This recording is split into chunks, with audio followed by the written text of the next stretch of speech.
I want to talk a little bit about amateur photography on a tight budget. This is not professional photography. I'm not shooting weddings. I'm not blowing up huge photographs, anything like that. I'm not making any money. Basically what this is amateur photography for things like social media, Facebook, Instagram, whatever else you, wherever else you would post online for photography. And if you're on a budget, a really tight budget, you might think, if you look on YouTube videos, you know, these guys have got 24 megapixel, $2,000 cameras, or 40 megapixel, or take your 50 something megapixel, take your pick. They got gimbals, they got $250 tripods, they got $2,000 lenses, and probably 4 or 5 of them, or at least 2. Okay, they got all kind of stuff. Guess what? That's out of my reach for pretty much all of my life. It's not going to happen for me. That's not my budget. I wouldn't call myself poor, but I am financially challenged. Okay? And I don't have the money to do that and never will.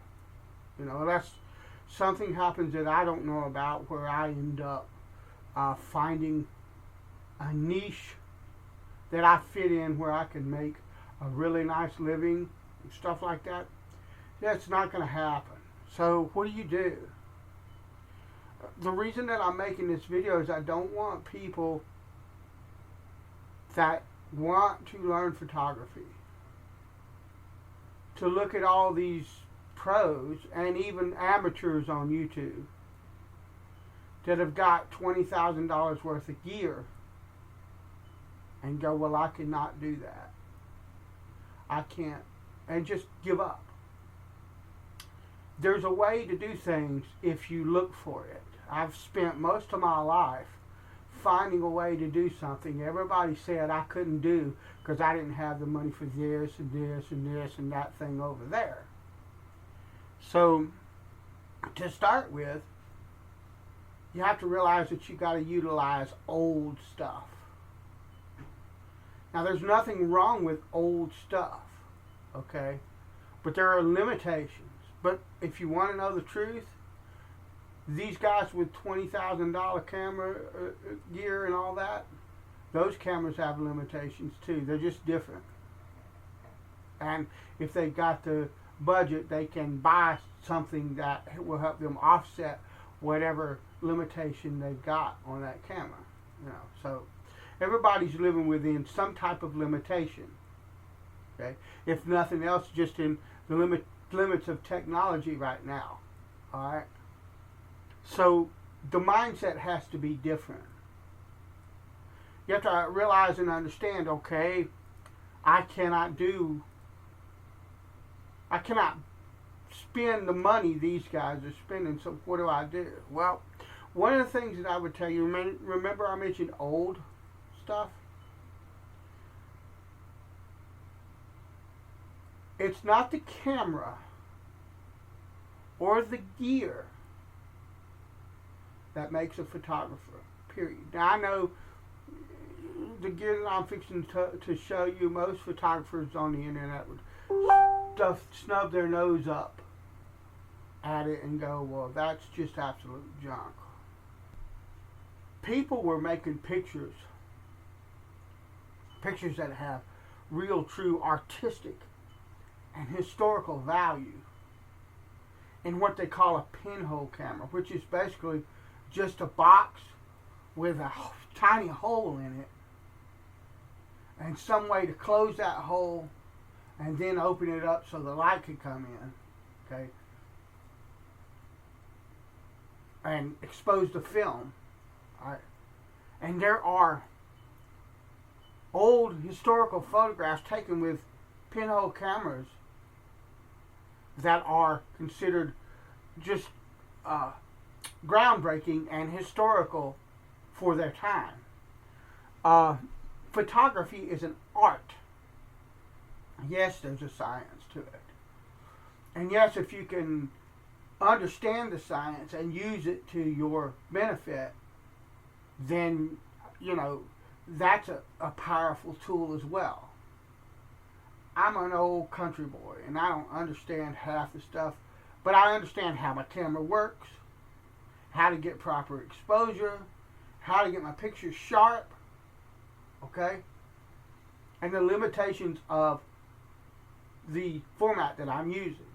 So now that we've got all that out of the way, understand that it's the artist, the eye and the hand and the mind and the heart of the person that takes the shot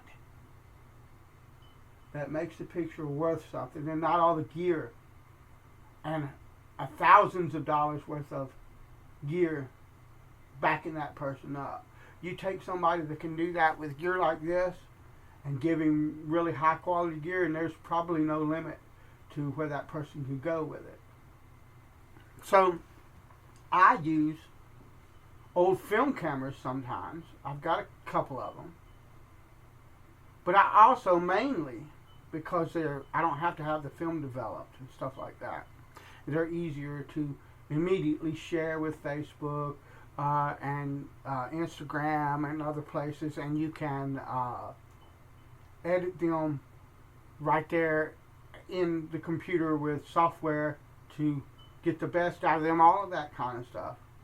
I use digital. I use old digitals. Now, the first old digital DSLR, digital single lens reflex, like 35 millimeter film format for old guys like me. That's what this mimics in digital. The first one I ever bought was a Rebel XT. It's a Canon. Now this is an 8.2 or 8.1 megapixel camera. That's what this is. But I've got photographs on the internet with this camera that are fantastic shots. They're beautiful pictures. And on a computer screen, okay, you don't need 24 megapixels or 50 megapixels. An 8 megapixel camera will take fantastic pictures for sharing on social media. The thing with megapixels is that if you have a higher megapixel count, a lot of times you can, and this is generally speaking, you can crop, in other words, come in closer and cut off the edges to make a close-up shot without losing a lot of information and still maintaining the digital information so that the quality of the picture, the clearness, the lack of distortion, all that stuff, the cleanness of the look of the picture and all is better. But you can crop with these if you're careful and you shoot in what is known as a RAW format, which is a type of, usually with cameras it's JPEG or RAW. JPEG, when you shoot a JPEG, which most like little handheld cameras and your cell phone, stuff like that's a JPEG. Okay, they have built-in processing so that the color's enhanced a little, the exposure is adjusted, all kinds of stuff, so that when the picture comes out of the device, it looks the best that you can get, With RAW, you don't have any editing applied to it. It's just information, and you have to edit the photo to make it look its best. Otherwise, it's really flat and dull looking and all of that. But the advantage of RAW is that all of your information is kept. With a JPEG, what happens is the JPEG is edited in camera, and a lot of information is just thrown away because the camera says, well, I don't need it to edit this picture and it gets rid of it. That's why if you edit a JPEG and you edit a RAW file, you'll see the difference. If you do any kind of heavy editing, the JPEG will look horrible when you're done, and the RAW will look pretty good, depending on how far you take it, how many megapixels you got, how you exposed it, all kinds of stuff. But this is an 8 megapixel camera. It's old. It's 16, 17 years old probably. And I can use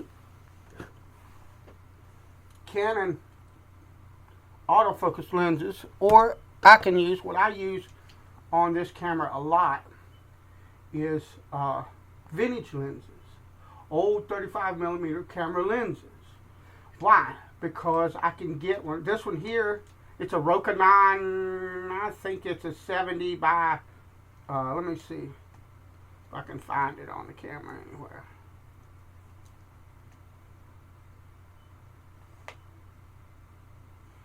It's an 80 by 250 telephoto lens, which means if I have it out here, that's 80mm focal length. If I pull it in, that's 250mm focal length, and I've got everything in between so that I can bring objects up close,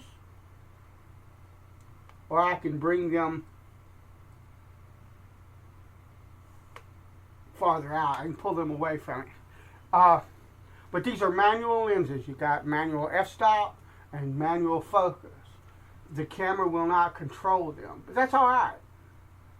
They can take some fantastic pictures, and I don't know if I said it yet, but I paid $2.50 for that lens. Now, they're older. This is a telephoto. There's going to be what's known as chromatic aberration and stuff like that, but you can correct for that, okay, in software. So, you know, they're perfectly usable. I have that, and I've got several vintage lenses because I've got vintage film cameras, and the lenses came with them, you know. But 58mm Minolta, beautiful, beautiful glass, well worth using. So that's a route you can go. I can also, like I said, I can use my autofocus lenses on it too. Now the second camera that I have, it's also a Canon. I like Canon. People like Nikon, Panasonic, all kind of stuff. I like Canon. It's personal choice. This is a Canon 40D. It's also about a 15-year-old camera. It is 10.1 megapixels, which 10 megapixels. I love how they do the 0.1 or 0.2 or whatever. It's 10 megapixels Canon. Okay, they all do it. This is more of a prosumer camera. It doesn't have a plastic body like this. The body is magnesium. It's weather sealed. And I use really old Canon and third-party digital or lenses. And this happens to be an autofocus lens that was actually made for film camera, but it works on this camera because it's an EF mount.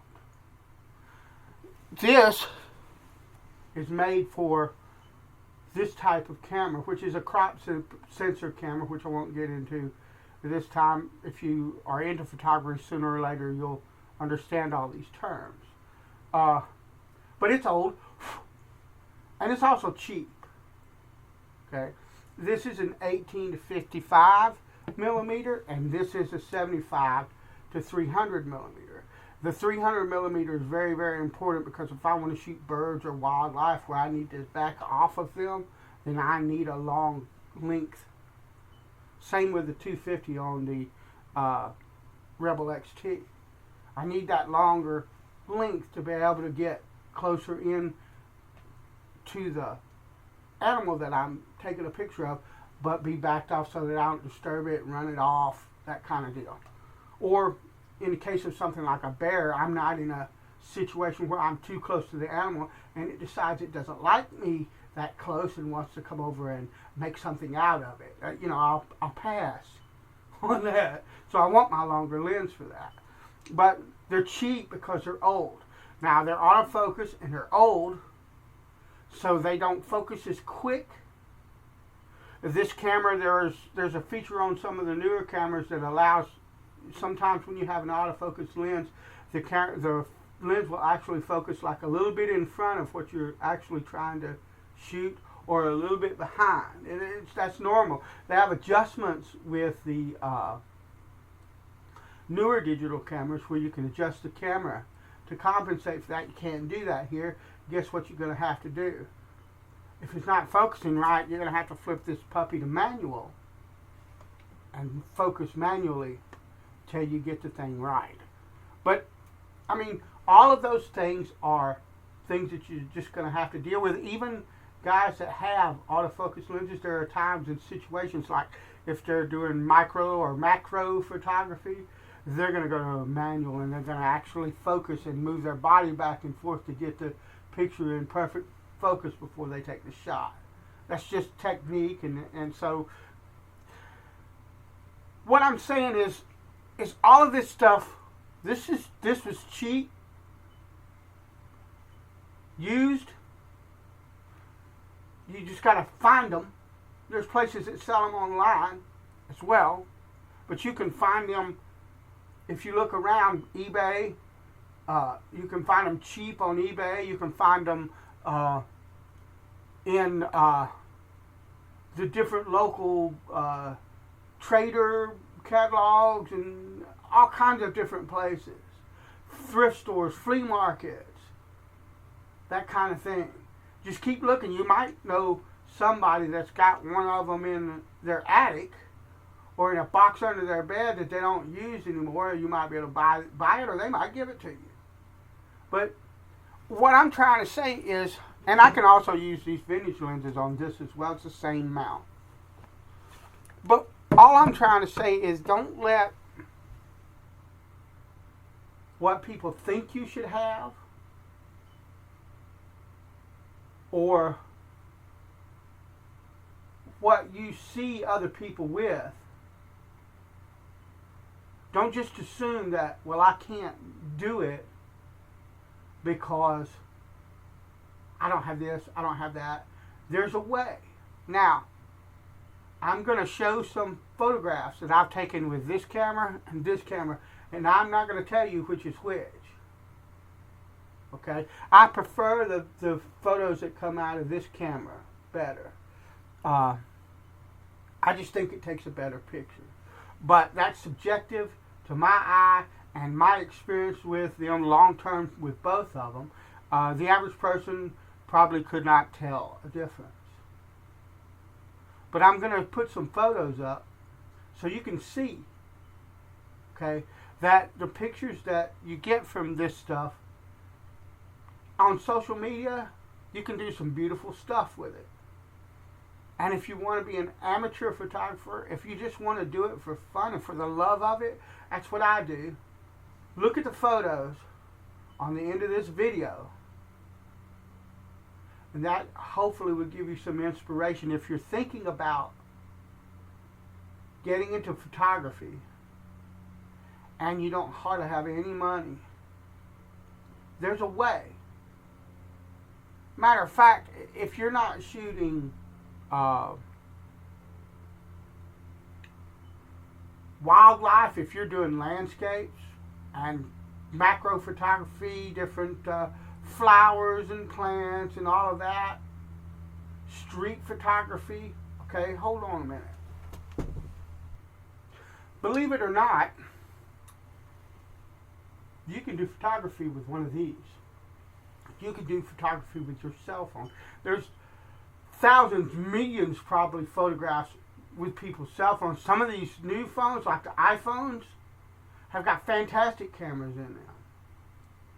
Don't let money or technology limit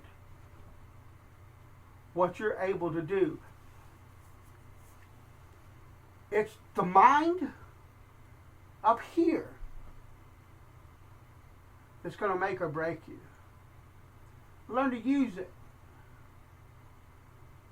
Don't let anybody tell you you can't do anything.